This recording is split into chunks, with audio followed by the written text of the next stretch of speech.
নমস্কাৰ দৰ্শকসকল, আকৌ এবাৰ মোৰ চেনেললৈ আপোনালোকক স্বাগতম জনাইছোঁ।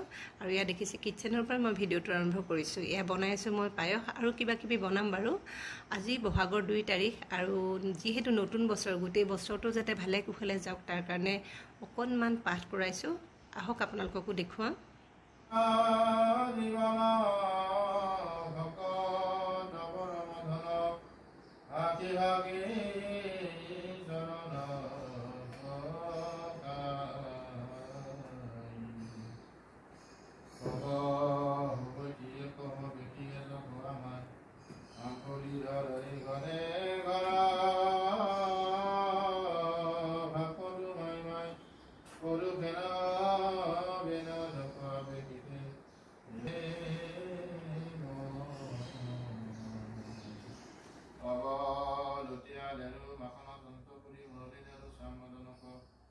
বৃন্দাবনে জড়িয়ানন্দ